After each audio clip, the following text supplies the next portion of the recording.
So లోకం ఆగాలి, మారాలి అంటే అది జరిగే పని కాదు. ఎందుకంటే రాజయోగులం మనము కర్మేంద్రియాల్ని జయించాలి. సో మీరు చెవుల ద్వారా వింటూ, కళ్ళ ద్వారా చూసి బయట నుంచి తీసుకుంటున్నారు కాబట్టి హర్ట్ అయిపోతుంది. సో బయట నుంచి ఏది తీసుకోవద్దు, లోపల నుంచి. బాబా ఖజానాలో ఏం చెప్పాడు? ఎవ్వరు కోపంతో ఉన్నా గాని ఆ రూపంలో చిక్కుకోకండి. వాళ్ళ ఒరిజినాలిటీ చూడండి. వాళ్ళు దైవీ స్వరూపాలు, శాంత స్వరూపాలు. సో వాళ్ళొక మాట అన్న తర్వాత కూడా నేను ఆత్మని శాంతి స్వరూపాన్ని, వాళ్ళు శాంతి స్వరూపాలు అన్న థాట్ క్రియేట్ చేస్తే హర్ట్ అవ్వరు. సో హర్ట్ అంటే ఏంటి? ఒక నెగెటివ్ థాట్. హర్ట్ ఎప్పుడవుతాం? Hurt is a feeling. So thought create చేశాక ఫీలింగ్ వస్తది. సో అక్కడ వాళ్ళు ఆ మాట అనగానే వీళ్ళు నన్నెందుకు ఇలా అన్నారు? ఎప్పుడు నన్నే అంటుంటారు అన్న థాట్ క్రియేట్ చేస్తే హర్ట్ అవుతారు మీరు. మీరు ఆ థాటే క్రియేట్ చేయకపోతే హర్ట్ అవ్వరు. అర్థమైందా?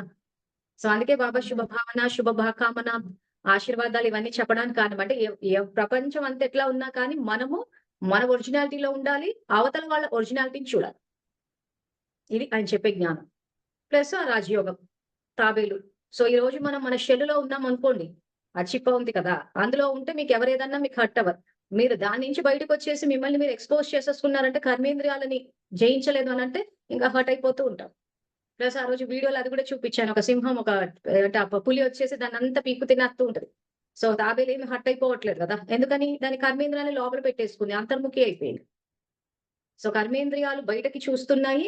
సో మీరు బయట చూసి బయటది విన్నంత సేపు మీరు హర్ట్ అయిపోతూనే ఉంటారు.